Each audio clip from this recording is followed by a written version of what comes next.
If you cooperate, this ends easy. Officer Daniel Carter said, his voice low enough that only she could hear it, like a secret wrapped in authority, but his grip on the handcuffs never loosened, and the metallic click echoed louder than his words ever could, sharp against the late afternoon air as Ava Johnson stood frozen on the sidewalk, her backpack slipping slightly off one shoulder. Her fingers still curled around the strap like she hadn't yet processed that this was happening to her, not in some video, not to someone else, but here, on Maple Avenue, under a sky too bright for something this wrong, while traffic slowed just enough for drivers to stare and then move on. Because that's what people did. They looked, they judged, and they kept going, and just across the street someone had already lifted their phone, the tiny red light blinking as a live stream began, comments stacking faster than thoughts. What did she do?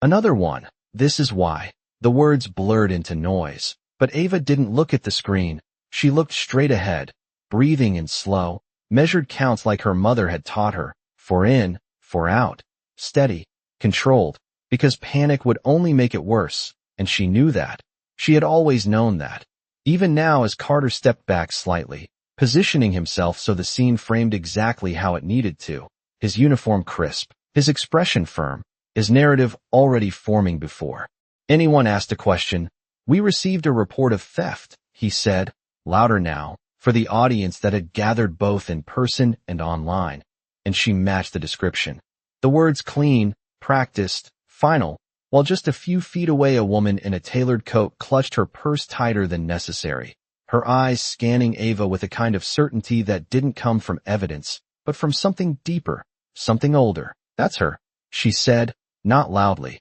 but loud enough, her voice carrying just enough weight to settle into the moment like truth, even though Ava had never seen her before, not once, not anywhere, and the space between them felt wider than the street itself, filled with assumptions Ava couldn't reach across, couldn't correct fast enough, because Carter was already moving, already guiding her toward the squad car parked at the curb, its red and blue lights painting fractured reflections across the glass. Storefronts, across the polished chrome of parked vehicles, across Ava's skin, turning her into something else in the eyes of everyone watching, something suspect, something contained, and still, she didn't resist, didn't raise her voice, didn't give them anything they could twist. She just said, calm and steady, I didn't take anything. And for a brief second, just a flicker, Carter's eyes met hers, searching, calculating, like he was measuring not her guilt but her reaction, and whatever he saw there didn't change his course,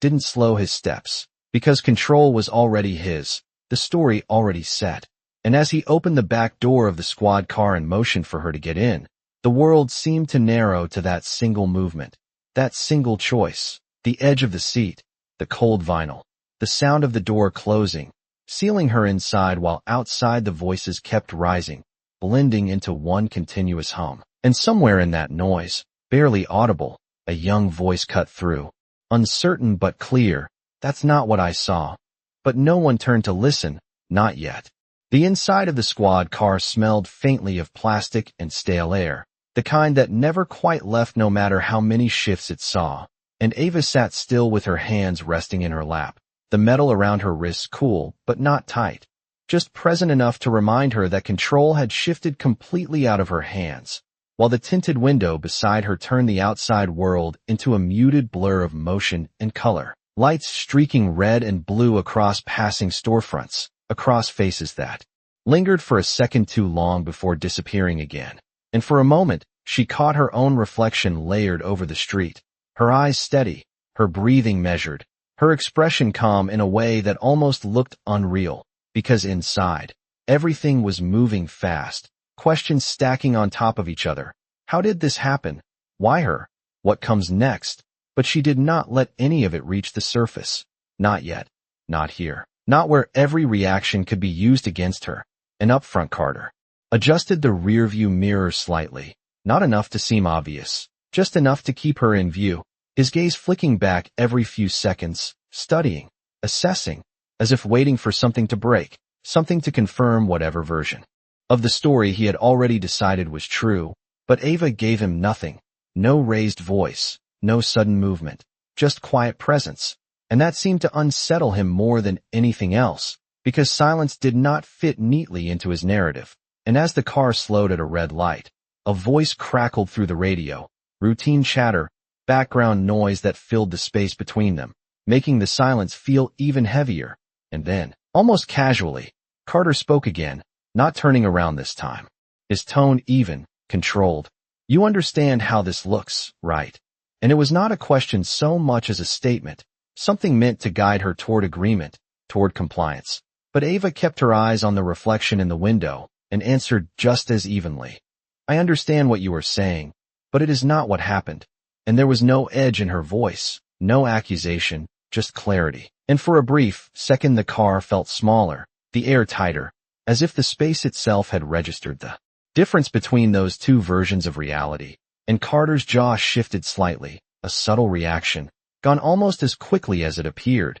before he exhaled and said, "We will sort it out at the station." Like it was a simple process, like truth was something that naturally surfaced if you followed the right steps. But Ava knew better, not from experience like this, not directly, but from stories, from warnings, from the way her mother always paused before answering certain questions, from the way people looked at her sometimes without really seeing her. And the car moved again, rolling forward, turning onto a quieter street where the noise of the crowd faded behind them, replaced by the steady hum of the engine and the faint buzz of overhead lights as they pulled into the station lot. The building rising in front of them, solid and official, its brick exterior catching the last light of the day in a way that made it look almost calm, almost neutral. And yet as the car came to a stop and the engine cut, the silence that followed felt different, heavier, like crossing an invisible line. And Carter stepped out first, the door opening with a controlled motion,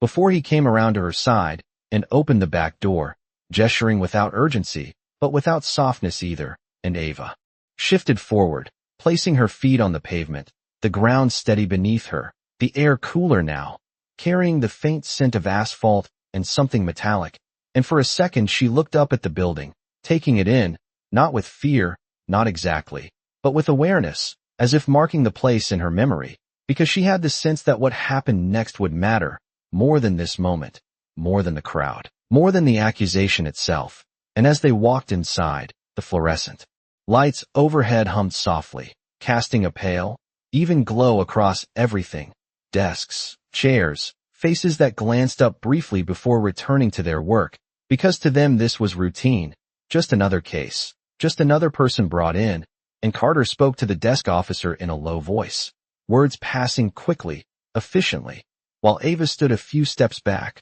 waiting, listening without trying to appear like she was listening. And that was when she heard it, faint but distinct, from somewhere behind the front desk, a voice, young, uncertain, repeating the same sentence she had heard outside, clearer now, closer. "That is not what I saw."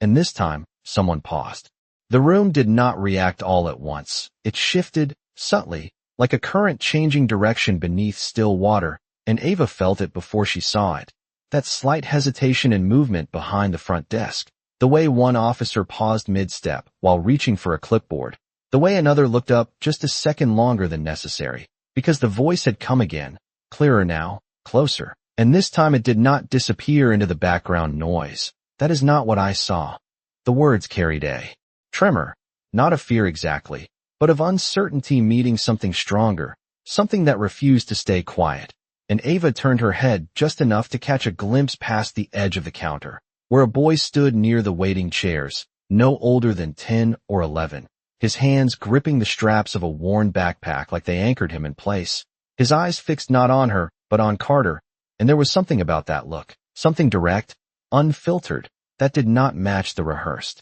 confidence of adults who believed they already understood the situation. And Carter noticed it too, his posture tightening for just a fraction of a second before smoothing out again, his expression settling into something neutral, controlled, as if the moment had not registered at all. "We have a witness statement already," he said to the desk officer, his tone steady, almost dismissive, like closing a door before it could fully open. But the desk officer, a woman in her 30s with her hair pulled back and a badge that read Brooks, did not immediately respond. Her eyes shifting between Carter and the boy, measuring, weighing, and then she leaned slightly to the side, just enough to address the boy directly. "What did you say?" Her voice calm, not confrontational, but not ignoring him either, and the boy hesitated, his fingers tightening on the straps, his gaze flickering briefly to the floor before lifting again, steadier this time. "I was across the street," he said, each word careful,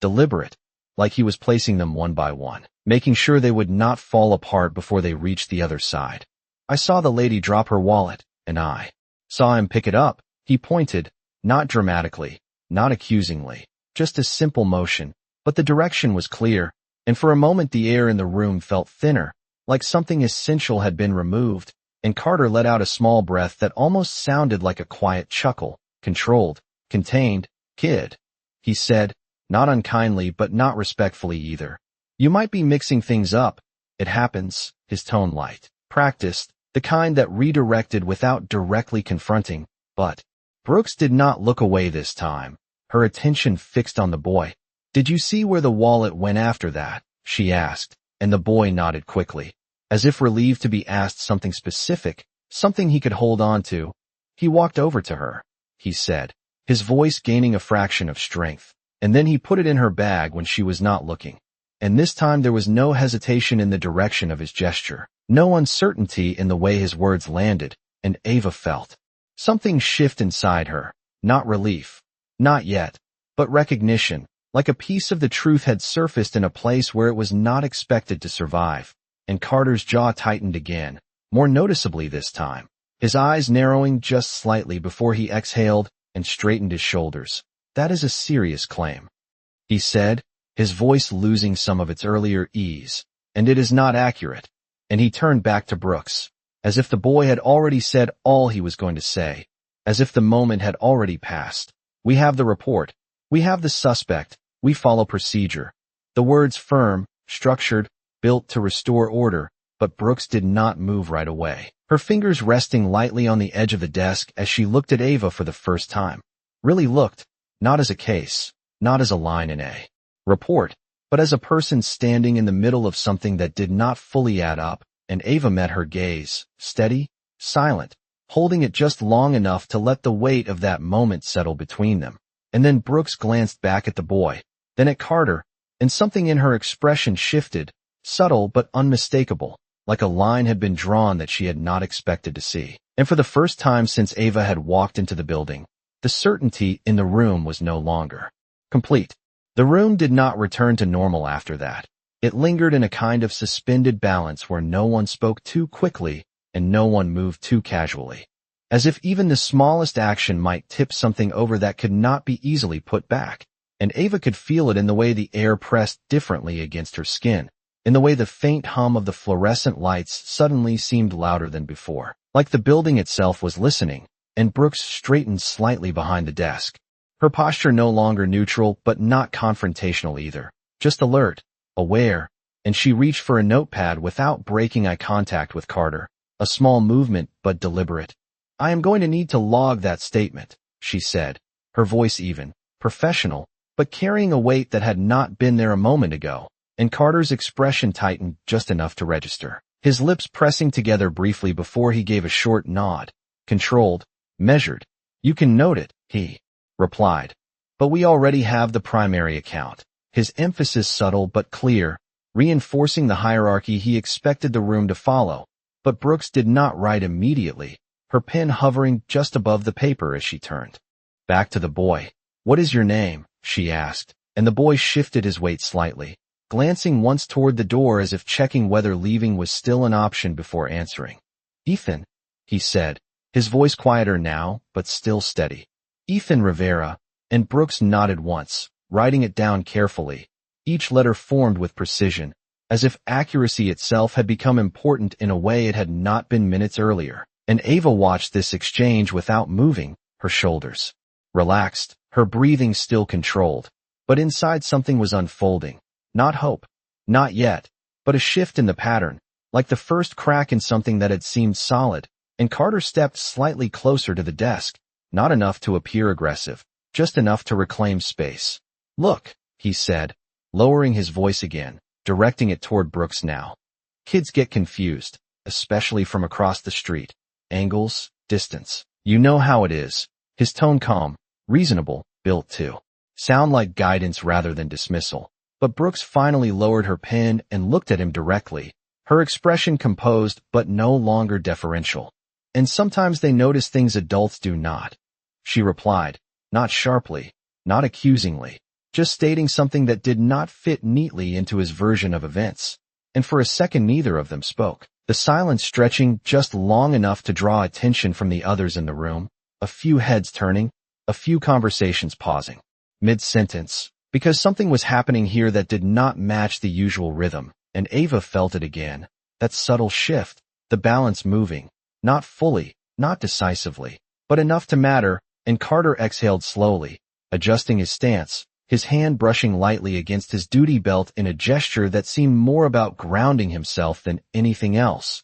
Then we will verify, he said, his voice firm. Reclaiming structure. We will check the footage, the reports, everything. And the word footage lingered in the air for just a fraction longer than the others, and Ava caught it. The way it settled, the way Brooks's eyes flickered slightly at the mention, as if a piece of the puzzle had just been placed on the table, not yet examined but impossible to ignore, and Brooks nodded once, this time without hesitation. Yes, she said, her voice steady. We will. And she turned slightly toward another officer standing nearby. Can you pull any available cameras from Maple Avenue, especially near the storefronts? And the officer hesitated only a moment before nodding, already moving toward a computer terminal, because the request itself was routine, but the reason behind it was not, and Carter watched this unfold, his gaze steady, his expression controlled. But there was something else there now, something quieter, less certain, like a calculation that had not been necessary before,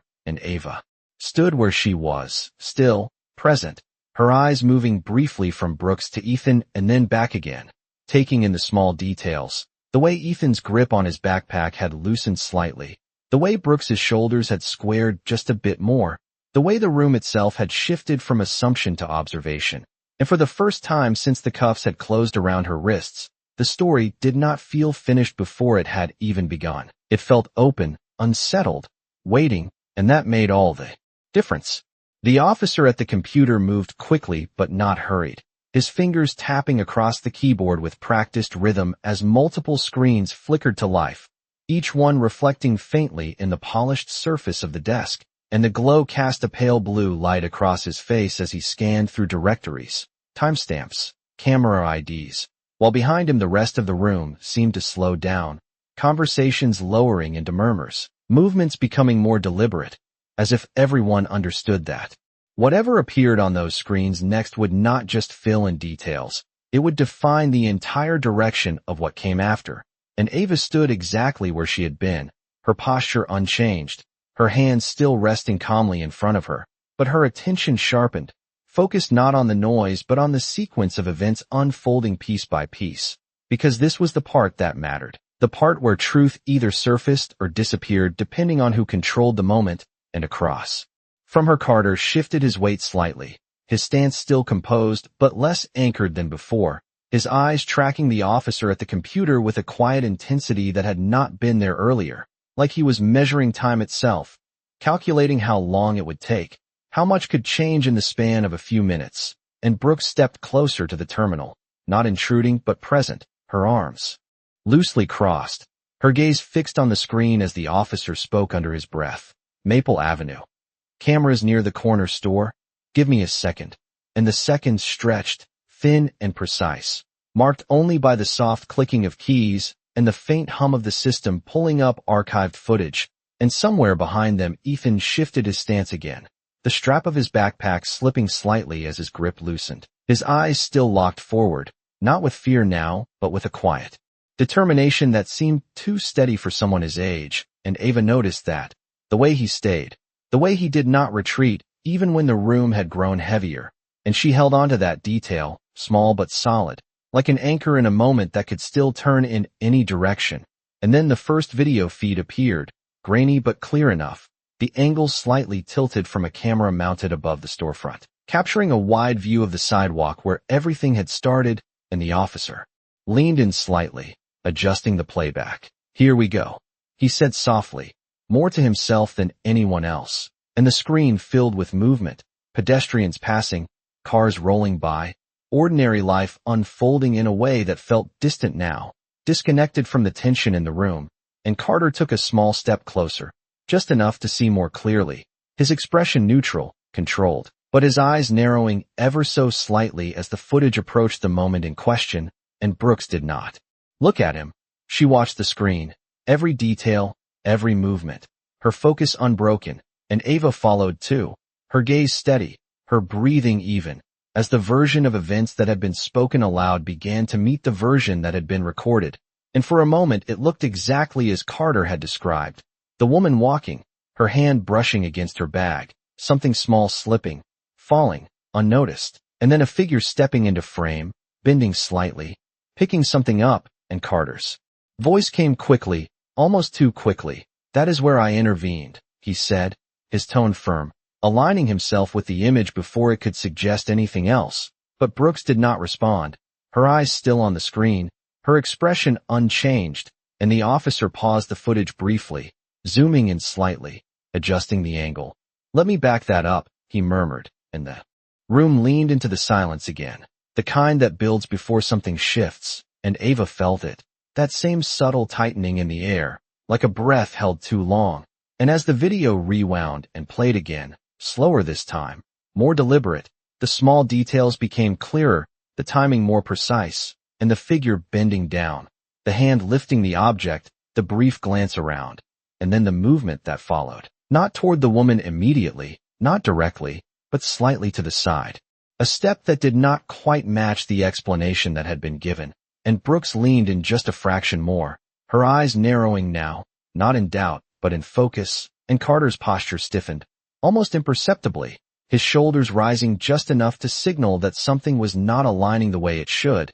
and Ava did not move, did not react outwardly, but inside she recognized the moment for what it was, the point where certainty begins to fracture, not loudly, not dramatically, but quietly, in ways that cannot be easily undone. And no one in the room spoke as the footage continued, because now they were no longer watching to confirm what they already believed, they were watching to see what they had missed. The footage did not lie, but it did not explain itself either. It simply continued, frame by frame, second by second, revealing only what had always been there. And the officer at the computer slowed it down further, each movement now stretched just enough to expose the space between intention and action. And Ava watched as the figure on the screen, unmistakably Carter in uniform, bent to pick up the wallet, his motion smooth, controlled, exactly as expected, but it was what followed that held the room in place, because instead of immediately returning it,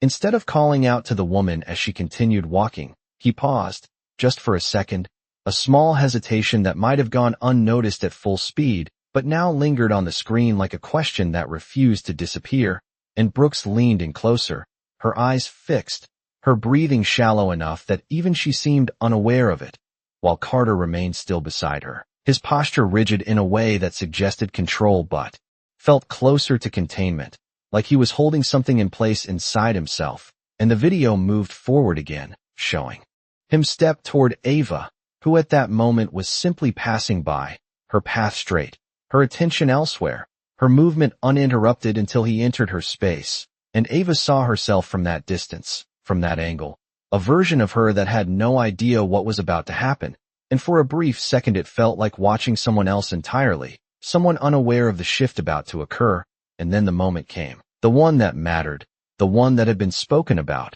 assumed, accepted, and the officer paused the video again, zooming in tighter, adjusting the frame until the details sharpened just enough to hold scrutiny. And there it was, Carter's hand moving not from the woman to Ava directly, but from his own position, the wallet already in his grasp, his motion angled, deliberate, and for a fraction of a second, barely noticeable unless you were looking for it, his hand aligned with the opening of Ava's bag, and then it was gone, the movement complete, the action finished, and the video continued as if nothing unusual had happened, as if the story had always been exactly as it had been told. But now the room knew better, because they had seen it, not clearly enough to declare it without question, but clearly enough that doubt was no longer an option, and no one spoke at first, the silence settling over them heavier than before, because this was not just a discrepancy, it was a fracture, and fractures do not stay contained once they begin to spread, and Brooks straightened slowly, her eyes still on the screen as if replaying the moment in her mind, aligning what she had heard with what she had now seen, and Carter exhaled, a controlled breath that did not quite mask the shift in his expression, the tightness at the corners of his eyes, the slight change in the set of his jaw. And he spoke, not loudly, not defensively, but with a measured firmness that suggested he was still holding onto the version of events that had brought them here. That angle is not clear, he said, his voice steady but lacking the earlier certainty. It does not show intent, and the words hung in the air, structured, precise, but no longer enough to settle the room. And Brooks finally looked at him, her gaze direct, unflinching, and there was no accusation in her expression, only focus, only the quiet weight of someone who had just crossed from assumption into observation. Then we find another angle, she replied, her voice calm,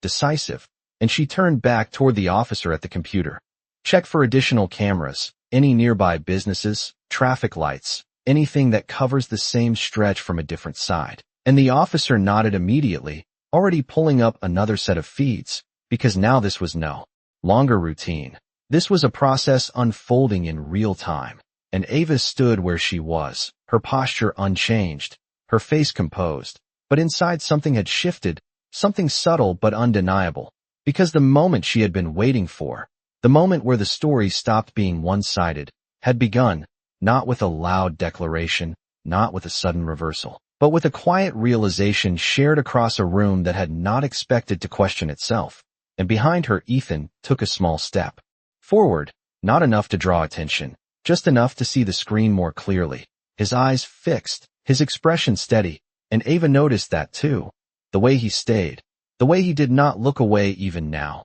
and she held on to that detail again, because in a room where power had once spoken without challenge, it was the smallest voices that had started to change everything. The second camera loaded slower, its timestamp slightly offset, its angle narrower, but it held something the first one did not, a different perspective, a cleaner line of sight, and the officer adjusted the brightness just enough to cut through the shadow cast by the storefront awning, revealing the same stretch of sidewalk from the opposite direction, and the room leaned in again, not physically, but in attention, in the way silence gathered tighter around the screen, because now this was not about confirming what they thought they saw, it was about uncovering what had been hidden in plain sight, and Ava felt it in the way her pulse settled into a steady rhythm, not faster, not slower, just present, grounded, as if her body had decided that waiting was no longer passive, it was active, it was part of what came next, and Brooks stood with her arms at her sides now,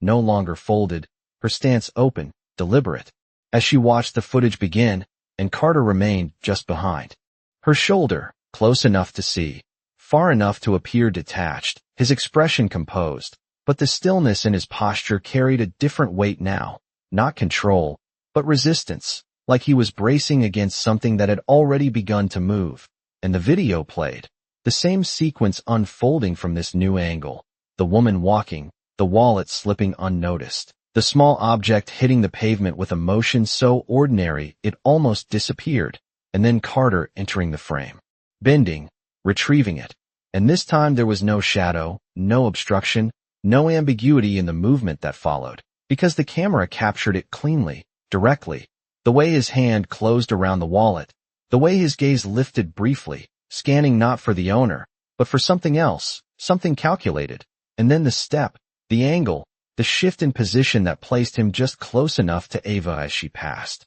And the motion of his hand was clear now, not a return, not a mistake, but a placement, deliberate, controlled, the wallet sliding into the open edge of her bag in a single smooth action that lasted less than a second but changed everything. And no one spoke as the footage continued, as Carter straightened, as Ava moved forward unaware, as the scene played out exactly as it had been remembered, but now with a truth that could not be unseen, and the officer paused the video without being asked, the frame freezing on the exact moment the wallet disappeared from Carter's hand and entered Ava's bag, and the still image held the room in place, because it did not require interpretation, It did not need explanation. It simply was. And Brooks let out a breath she had not realized she was holding, her shoulders lowering slightly as she took a small step back, creating space between herself and the screen, between herself and Carter, and when she turned, her expression had changed. Not dramatically,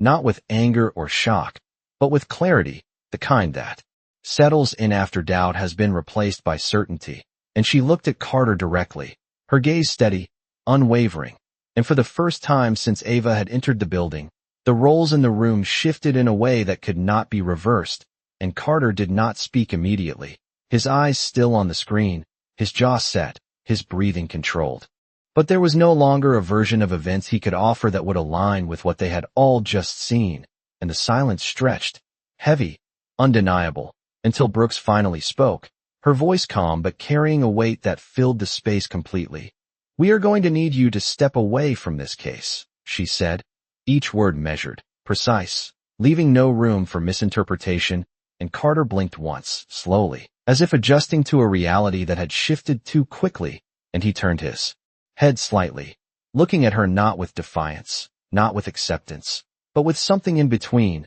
something unsettled, and Ava stood where she had been all along, her posture unchanged, her expression steady, but inside the shift was undeniable. The quiet reversal that had begun with a single voice outside had now reached its first full truth, and behind her Ethan lowered his hands from the straps of his backpack, his grip finally releasing, as if the weight he had been carrying had just been set down, and the room, once certain, now held a different kind of silence, one that did not come from control, but from realization. The words did not echo, they settled, heavy and final, and for a moment no one moved, as if the room itself needed time to absorb what had just been said, because stepping away was not just a procedural shift, it was a line drawn, a quiet acknowledgement that something fundamental had changed, and Carter stood there, still, his shoulders squared but no longer anchored in the same way, his authority no longer filling the space the way it had before,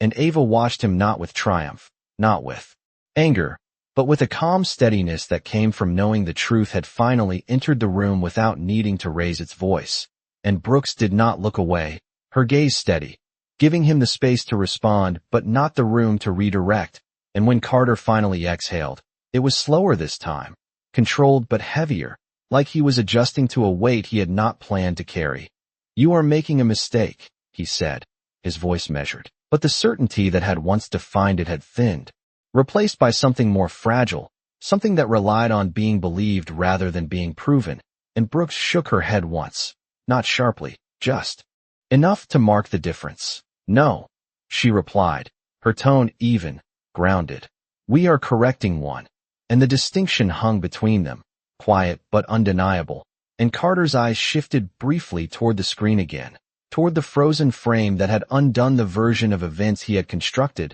and for a second it seemed like he might say more, might attempt to reshape the narrative again, but the room had changed, the balance had shifted, and the silence now worked against him, not for him, and he stepped back, just one step, small but visible, creating space where before he had occupied it without question, and that single movement carried more weight than any argument could have, and Brooks turned slightly, her attention moving with intention. "Remove the cuffs," she said, not loudly, not urgently, but with a clarity that did not need emphasis. And the officer beside her hesitated only a fraction before stepping forward, the metal key glinting briefly under the fluorescent light as it turned, and Ava felt the slight release at her wrists, the pressure easing, the weight lifting in a way that was physical, but also something more, something deeper, and she did not rush, did not pull her hands away quickly. She simply lowered them, letting them rest at her sides, steady, grounded, as if she had always known this moment would come, and Ethan watched from behind, his posture relaxing in a way that was almost imperceptible, his shoulders dropping just enough to show that the tension he had carried had finally begun to loosen, and the room, once defined by assumption, now held a different kind of attention, one that moved more carefully, more deliberately, as if every action needed to be reconsidered in light of what had just been revealed, and Brooks stepped closer to Ava, not too close, just enough to shift the dynamic, her voice softer now, but still clear. "You are not being charged," she said, each word placed carefully, restoring something that had been taken too quickly, and Ava nodded once, not in relief exactly, but in acknowledgement, as if the statement confirmed what she had held onto all along. And for a brief second their eyes met, and something passed between them, not gratitude, not apology, but recognition, the quiet understanding of a moment that had required both of them to stand in it without turning away. And behind them the officer at the computer cleared his throat lightly, as if unsure whether to speak, and then did. "There is more," he said, his voice careful, drawing attention back to the screen, and the words shifted the air again, not back to uncertainty, but forward, into something that had not yet fully unfolded, and Carter's head turned slightly at that, his expression tightening just enough to register that whatever came next would not be contained by what had already been seen. And Ava felt it too, that subtle shift, the sense that the truth had not finished revealing itself, that what had been uncovered was only the beginning, and the screen flickered as the officer pulled up another segment, another angle, another piece of the same moment, and the room leaned in once more, not because they doubted what they had seen, but because now they understood that the story had been larger than it first appeared, and that realization carried its own weight, its own quiet consequence. The screen shifted again, not abruptly, but with a quiet transition that felt heavier than before, because now everyone in the room understood that what they were about to see was not just confirmation, it was context, and context had a way of stretching a moment into something far more revealing than anyone expected, and the officer adjusted the timeline, scrolling back further than before, past the moment of the drop, past the passing crowd, until the footage showed the sidewalk several minutes earlier, calmer, less crowded, the lights slightly different, the rhythm of movement slower, and Ava felt her focus sharpen again, not out of fear but out of recognition, because this part, whatever it was, had not been part of the story at all, not mentioned, not implied, and that alone made it matter. And Brooke stepped closer once more, her attention fixed on the screen, her posture steady, while Carter remained where he was, no longer advancing, no longer guiding, just present, watching, and that change in position said more than any words could have, and the footage played, showing Carter already in frame, standing near the corner, his posture relaxed but deliberate, his gaze moving across the street not in the casual way of someone on routine patrol, but with a focus that lingered, as if he was waiting for something specific, and the officer slowed the playback slightly, enough to make the subtle movements clearer, the small shifts in stance, the way Carter adjusted his position once, then again, aligning himself with the flow of pedestrians, and Ava felt something settle into place inside her, a quiet realization forming not from a single action, but from the pattern of them, because this was not random, this was not reactive, this was something else entirely, and Brooks leaned in just a fraction, her eyes narrowing, not in doubt but in concentration, following the sequence as Carter stepped briefly out of frame, and then returned, his path intersecting with the same woman who would later report the wallet missing. And the interaction was brief, almost unnoticeable at first glance. A few words exchanged, a gesture, a nod, and then they separated, moving in opposite directions, and the officer paused the footage there, letting the moment hold. And no one spoke, because the implication did not need to be stated. It unfolded on its own, slowly but undeniably, and Ava stood still, her hands now free but resting at her sides, her posture unchanged, her expression calm. But inside the shift was deeper now, not just relief, not just validation, but understanding, because the story that had been built around her had not started with her at all, and that realization carried its own weight, its own quiet gravity. And Brooks exhaled slowly, her gaze moving from the screen to Carter, then back again, as if confirming what she had just seen against what she already knew. And Carter did not move, his expression controlled but no longer neutral, the tension in his jaw more visible now, the stillness in his stance less composed, and the officer cleared his throat softly, almost hesitant, before speaking. "There is more interaction here than was reported," and his voice carried a careful neutrality. But the words themselves shifted the air again, adding another layer to what had already begun to unravel, and Brooks straightened, her shoulders squared, her attention no longer divided. "Play it forward," she said, her tone steady, decisive, and the footage resumed, connecting the earlier moment to the later one. The sequence aligning in a way that removed any sense of coincidence, any room for interpretation, because now the actions formed a line, clear and continuous, and Ava watched it all without turning away. Her eyes steady, her breathing even, as the truth expanded beyond a single moment into something larger, something that could not be contained by a simple explanation or dismissed as a misunderstanding. And behind her, Ethan shifted slightly,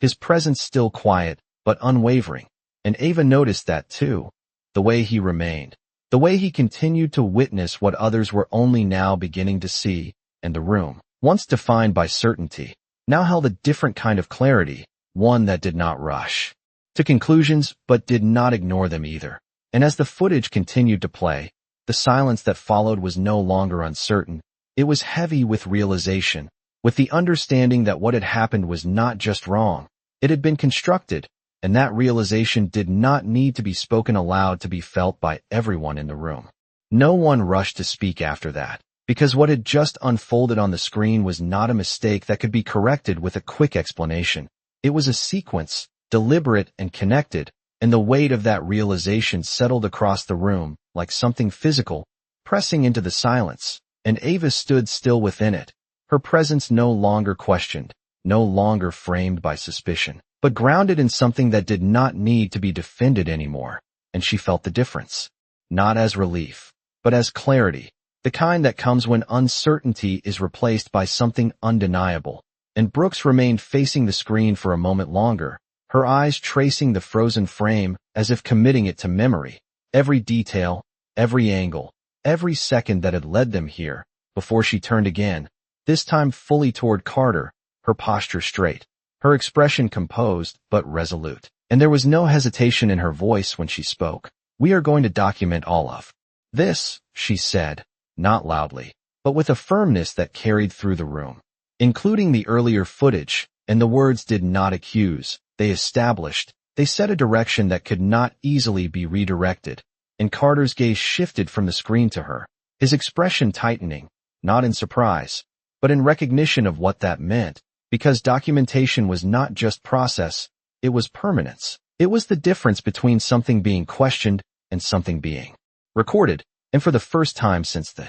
beginning of the incident, he did not immediately respond. His silence no longer strategic but constrained, like the space for response had narrowed beyond what he had anticipated, and Ava watched that shift without turning away, her eyes steady, her breathing even, because this was the moment where power no longer dictated the outcome, where the structure that had once protected one version of events was now holding another, and it was doing so without raising its voice, without needing to. And behind the desk the officer began typing, the sound of keys striking in a measured rhythm that felt louder than it should have, each entry marking another step away from the story that had first been told. And Brooks stepped slightly to the side, creating a clear line between Carter and the process unfolding, not physically separating him, but repositioning the room in a way that made the shift visible. And Carter exhaled slowly, his shoulders lowering just a fraction, the tension no longer hidden but not fully released either.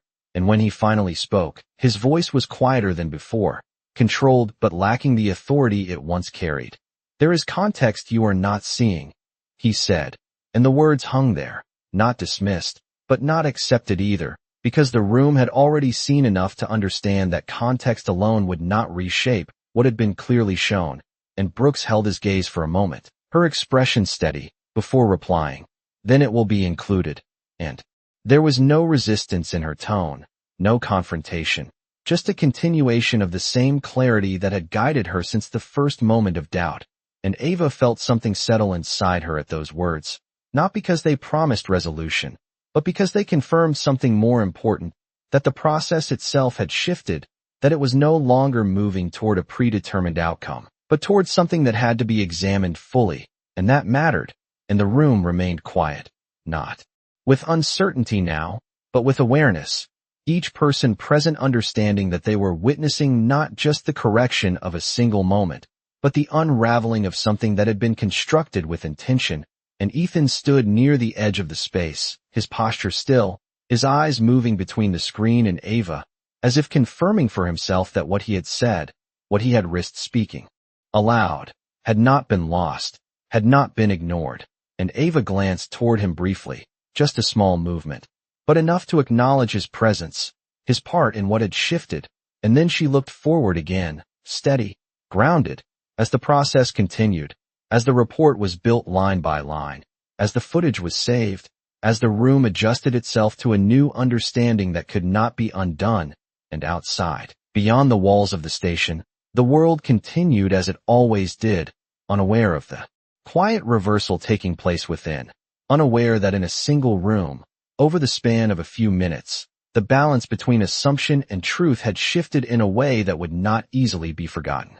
The rhythm of the room changed again, not abruptly, not dramatically, but in the quiet way systems adjust when something fundamental has been recognized and cannot be ignored, and Ava could feel it in the measured pace of movement around her, in the way voices stayed lower, more precise, as if every word now carried weight that could not be taken back, and Brooks remained near the desk, reviewing the initial entries on the report, her eyes scanning each line with careful attention, not rushing, not assuming, just verifying, while the officer at the computer continued organizing the footage, labeling files, marking timestamps, building a record that would exist beyond this moment, beyond this room, and Carter stood a few steps away, no longer at the center of anything, his presence still there but repositioned, like a figure removed from the foreground and placed into the background without announcement. And he watched the process unfold with a stillness that did not quite mask the tension beneath it,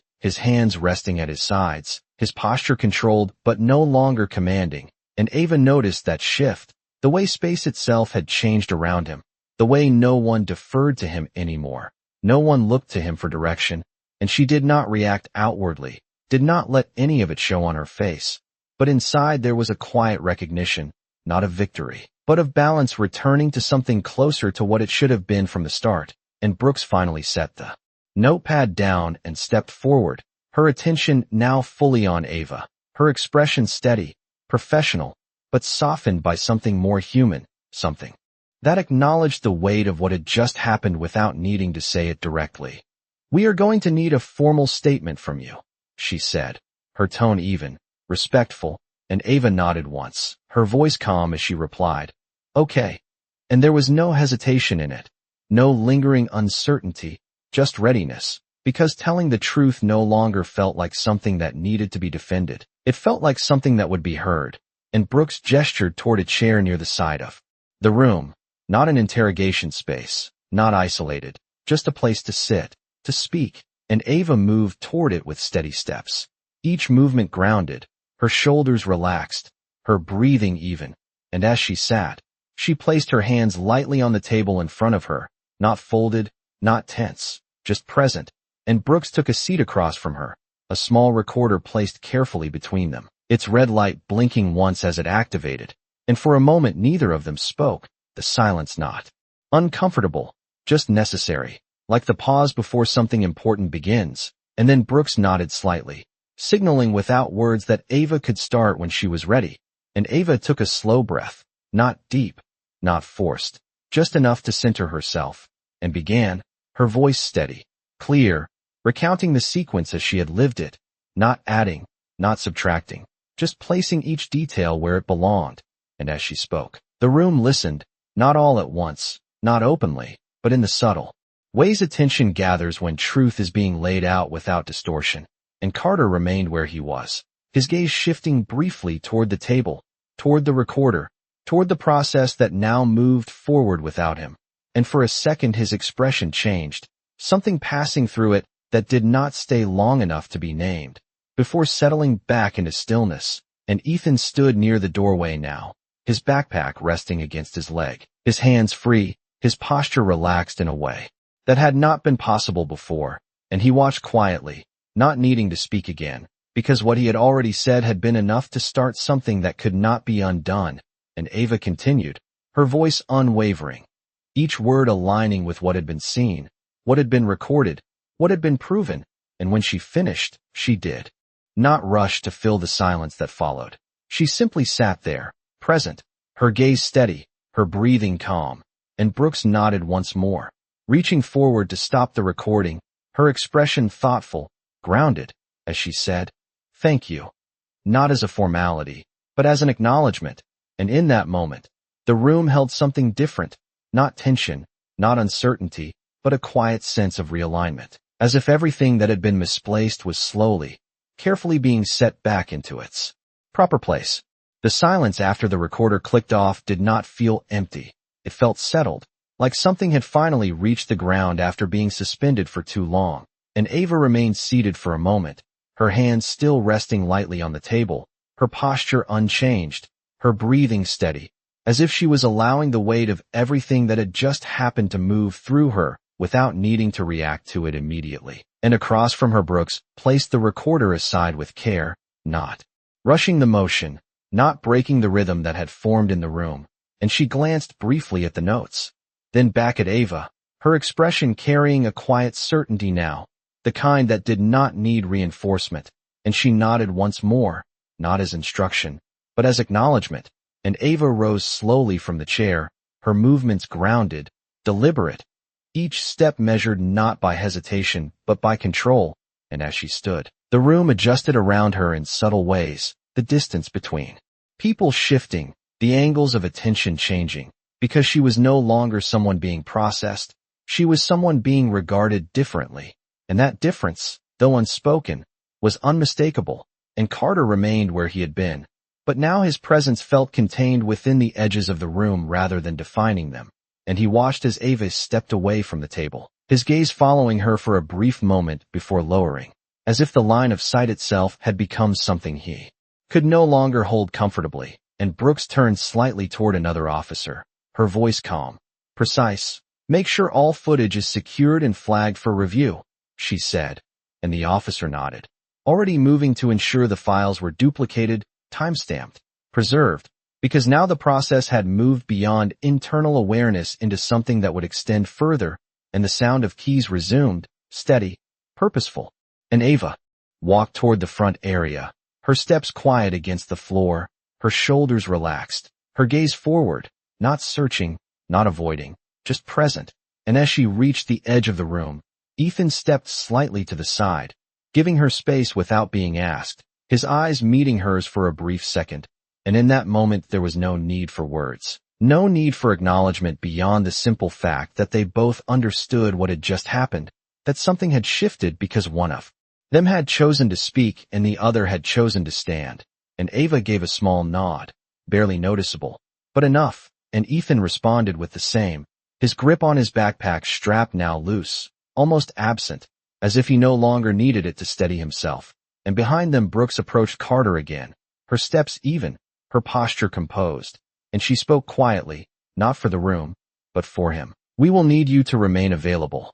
she said, her tone professional, neutral, but carrying a finality that did not invite negotiation, and Carter nodded once, slowly, his expression controlled but distant, as if he was already processing something beyond the moment, something that extended into consequences he had not accounted for, and Ava did not turn back, did not look toward that exchange, because whatever needed to happen there was no longer something she had to carry, and as she moved closer to the exit, the air near the door felt different, cooler, lighter, carrying a faint trace of the outside world that had continued without interruption, and for a second she paused, not out of hesitation, but out of awareness, taking in the threshold between what had been and what came next, and then she stepped forward, the door opening with a soft mechanical sound, and the evening light met her, warm and steady, stretching across the pavement, reflecting off passing cars, touching her face in a way that felt almost unfamiliar after the brightness inside, and she inhaled once. Deeply this time, not measured, not controlled, just natural, and the sound of the station door closing behind her was quiet, almost unnoticed, but it marked the end of something that had begun without her consent and ended because she had not allowed it to define her. And inside, the room continued its work, the process moving forward, the documentation building, the realization settling into action. But outside, Ava stood still for a moment, the weight of the day no longer pressing against her in the same way, and though nothing about the world had changed, something within it had been corrected, and that correction, quiet and unannounced, was enough. The evening air did not rush to meet her. It settled around her slowly, warm and steady, carrying the distant hum of traffic and the soft rhythm of a city that had never paused for what had just taken place inside those walls. And Ava stood there for a moment longer than necessary, not because she did not know where to go, but because she understood that this was a point that would not repeat itself, a quiet line between something that had tried to define her and something she had refused to become. And the light stretched across the pavement in long, fading lines, catching the edges of passing cars, reflecting in storefront windows, turning ordinary movement into something almost still, and she exhaled once, the breath leaving her without effort, without calculation, and for the first time since the metal had closed around her wrists, her body did not feel like it was holding anything back, and she began to walk, her steps unhurried, her posture relaxed, each movement grounded in a way that did not need to prove anything anymore. And behind her, inside the station, the work continued, the quiet process of documentation, of review, of decisions that would carry forward into places she would not see. But she knew it was happening, not because she trusted the system blindly, but because she had seen it shift. She had felt the moment when it stopped moving in one direction and began to correct itself. And that mattered, even if it was not loud, even if it did not reach beyond that room right away. And as she moved down the sidewalk, the same street that had held her still only an hour before now opened in front of her, unchanged and yet entirely different, and she passed the storefront where the camera had been mounted, the small dark lens barely noticeable against the building, and she glanced at it briefly, not with resentment, not with gratitude, just recognition. Because it had seen what others had not. It had held a piece of truth long enough for it to be found, and she kept walking, her hands at her sides, her shoulders loose, her gaze forward, and somewhere behind her footsteps approached quickly before slowing, and a voice, familiar but quieter now, called out, "Ava," and she turned, not abruptly, just enough to see Ethan standing a few yards back, his backpack slung over one shoulder,